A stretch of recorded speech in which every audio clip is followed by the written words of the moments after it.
the mindset that try to condition yourself on is, if I'm prepared, if I've done my research and I have something to say, I'm going to tap the wire. So if I'm prepared, and by the way, you don't have to be 100%. I think a lot of times people try to hold themselves to 100% success rate. That's not real.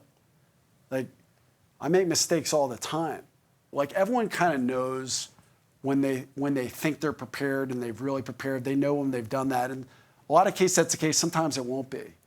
But if you feel that way and you got something to say, and this is something Jimmy and I have talked about, tap the wire.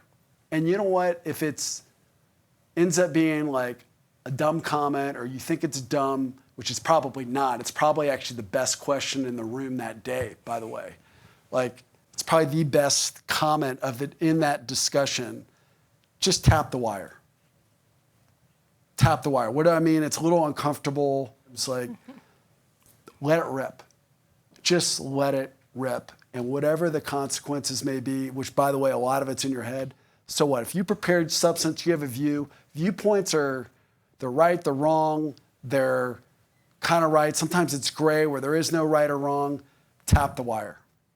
Just let it rip, and just see what happens. And I think what's gonna happen is you're gonna find out that, 20% of the time, you're gonna realize that was actually the most important. The thing that you were scared to say is actually the most important question, the most important point that needed to be said in that environment. So 20 to 25% of the time, it's literally going to be the most important, the best thing, okay?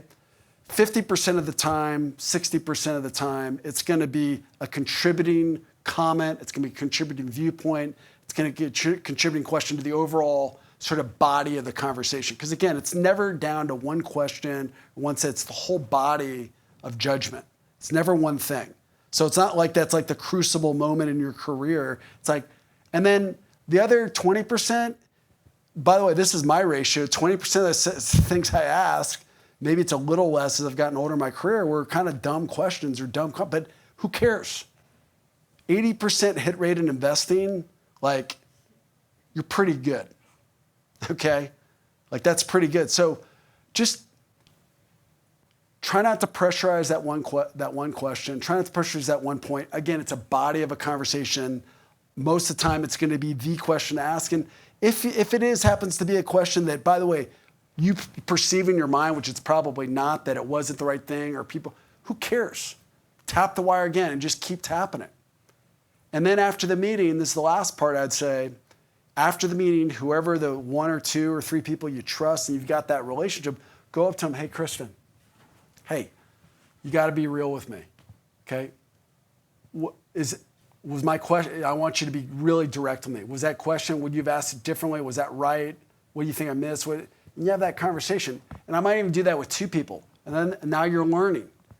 And oftentimes, Kristen's going to be like, hey, that was the question asked. So like, hey, that was a great contributor. She might say, and by the way, don't view this as downside, view this as opportunity. She's going to say, you know what? You kind of missed this and this. I'm like, great, I just got better. So you're literally, when you sort of peel back those three scenarios, you have all upside and no downside. Okay? Your downside is your upside because you just got better. So reframe, just to do it, like, again, we always talk about Sixth Street, about the prism of investing, like looking through different situations, different ways, take that question and try to turn it the other way around and think about, I have absolutely no downside, only upside from asking that question. Think about it that way. And then, if you're not sure, just be like, okay, I got to tap the wire. Alan and Jimmy told me I'm just going to let it rip. Great.